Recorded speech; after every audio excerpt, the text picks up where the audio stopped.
My life be like, yeah. My life be like, yeah. Hello everybody, so welcome to my channel, Smithy's Lifestyle. Thank you very much for taking your time out of your day to have a look. Please like and subscribe, and yeah, hopefully I'm going to help fill your day with a bit of content on my life and some of my experiences being a Paralympian. So today I'm going to give you a quick weekly roundup because last week has been pretty full on for me. So I'll give you an update on how things are going, and I'll also answer a question from a friend and teammate of mine, Louis Saunders. Gave me quite a good question, and I will explain what that is and I will answer that a little bit later. But first, my week. So last week was quite full on. I've had video interviews, I've had chats. I obviously had a chance to get used to my chair, and you saw me posting as soon as I got it, and I've had it for nearly a week now, and I'm getting used to it, and it's got a few nice features on it which I'm quite impressed with. So yeah, I'm pretty happy with that. No news yet as to regards to being able to drive from it. I'm still waiting for the pin to be put under it. So for now, I have to make do with what I've got. But at least I've got the chair. So yeah, small things. Last week also had quite a good meeting with the squad. We talked about psychology and motivation, and hopefully in a couple of weeks' time I'll be able to share a little bit of that with you guys. Yeah, it was pretty interesting. And a new take on stuff, and at the weekend for my company we had a winter spectacular event which was really good. We've got a new product being launched, a collagen booster, so I'm thinking of getting that soon because it's going to be raspberry lemonade, so that'll be it'll taste good, and you never know, it might get rid of some of these wrinkles. So yeah, I'm looking forward to that, and that's kind of my week really. It's just been been quite full on. Oh yeah, and obviously the highlight of the week was probably seeing Claire Balding again. We had a interview, a sort of Zoom chat where she hosted with myself and a few of the guys from Paralympics TV, like Penny Briscoe, and yeah, it was a really good chat actually, and yeah, it was always a pleasure to be in company of these sort of people that have put a lot of time and effort in, and obviously Claire Balding is an excellent journalist, and is really knowledgeable of Paralympic sport. So yeah, it was pleasurable and a really good chat. So yeah, all good, and been pretty exciting. Yeah, that was about it really. Yeah, so busy. And now I think we should move on to that big question that Louis posted. So Louis asked me, from my experience, what's it like to perform under pressure? What are my recollections of that? And also, how many times have I entered what is known as the flow state? So again, flow state is when you're literally in like automatic mode, like you can't really, everything is just totally natural and stuff. So I'll answer his first question first. So obviously the first part of the question, which was the what's it like to perform under pressure, and I guess for me it's kind of natural. I've been doing it for so long, but I guess when you're in that situation when it's sort of critical, I can remember a few times where I've been in situations where like if it had gone a different way, you know, my history could be quite different. There's an example in London in one of the first games I played in the Paralympics where I was struggling. I just wasn't at it. They'd had a game to get used to it, the use of the floor and stuff, and I was kind of hadn't. And I was up against a tough opponent anyway, and yeah, I had friends and family around, and it was all a little bit strange, and the atmosphere was crazy, and it just took me a little bit of time to get my head around that, and yeah, look, because of the time it took me to get in, the game was just a slow burner, and it took me a while, and I remember sort of when it got critical and I was sort of losing the game, I just I don't know, I just played the last end naturally, yeah, I somehow managed to win enough points to win the game.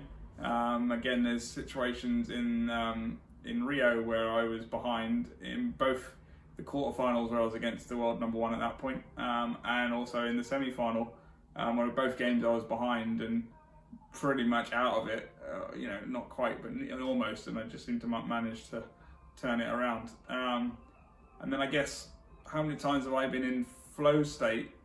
I can probably count them off my hand, really, which is surprising considering the number of games I've played. But there's probably only a few games where I literally either can't remember the game at all because I was so natural, or things just flowed. And again, probably the one game that I can't remember at all is the final when I won my first World Championships back in 2007. I have no recollection of it at all. I don't remember any of it, how the game went, what shots I played, no idea. But I know I won the game comfortably, so I'm assuming that it was because I played well. Then the other one was probably the World Championships in 2014. I lost the first end, I remember. And I literally just got angry with myself, and Sarah, my assistant, had spotted the other guy and managed to flag the referee in to give him a violation because he'd fouled on the line, which gave me an advantage and just gave me a reprieve, I guess. Totally changed the momentum of the game, and I was able to use that for inspiration and to push forward. In the next three ends, I was crazy. Well, there was two ends actually, and I remember dominating. I scored 6 in one end on the next end, and it was a long. I threw the jack long as well, and it was a mental game, and I just totally destroyed the guy. It was great. But again, I can't remember too much about it. I just remember hitting that sort of flow and just getting on with it. And I guess when I'm under pressure, I tend to just do it. I kind of calm myself down, and I just focus on executing. And I try not to think too much about what if I lose and stuff, but think just about, well, I got nothing to lose now, so I might as well go for it, I guess. And that's when I'm probably the most dangerous as a player. In terms of how I deal with the pressure, I guess I tend to feel the pressure most before the game. So like when we're in the call room, I tend to feel that, like butterflies in the stomach, needing the toilet, all that sort of stuff. And then when I get out on court, everything just sort of switches off, and you just get into the flow, and it just feels natural. But then I've been doing it for so long, and it's probably been sort of ingrained into me, that process. Probably when I first started doing it, it felt a bit weird, and it wasn't so natural. And dealing with the pressure is a bit difficult, but as you get older, you get used to it. Although expectations increase, so there's a double-edged sword really. When you're younger, there's no expectations and there's no risk as such, so you just go for it. But then you make silly mistakes because of that. So it's kind of a double-edged sword, isn't it? But yeah, that's sort of how I deal with pressure, I guess. And obviously, there's been a lot of work on psychology and sort of knowing myself, and sort of shot process for when things aren't going well and all this sort of stuff. But yeah, knowing how you react under pressure, and how I tend to get out of it. I mean, sometimes I play shots I don't even know how. Like, you just think, what? How the hell did I do that? Like, you just go, yeah, okay, that it wasn't a fluke. That was what I was aiming for, but you still don't necessarily believe it can come off, but you just do it anyway. It just sometimes you just see it, and I just play it, and then I'm normally surprised by the outcome in a positive way. So that's good. And then other times you just got to fight for it. That's pretty much the answer to that question, really. There's not many times that I've hit total flow state. It's sort of that one of those rare occurrences that you just wish it would happen in a final. But actually, probably every final I can think of, probably the recent history, I can't remember going into that flow.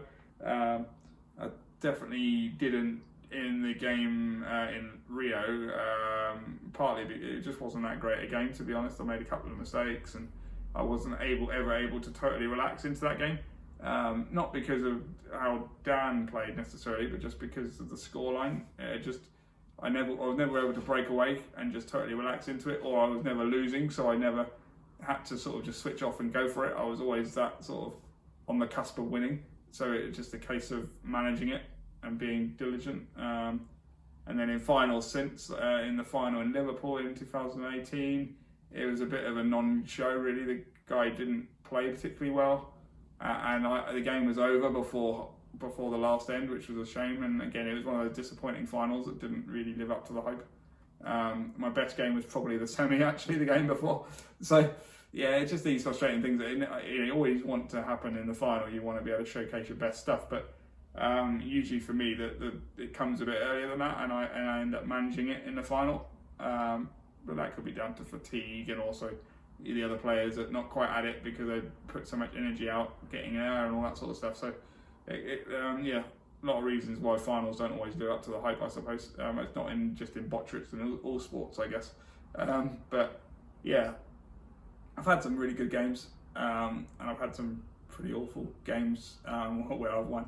So you just you just got to take the rough with the smooth and not to worry too much about when it happens. You just know that it can happen when you hit that flow, and you just go for it.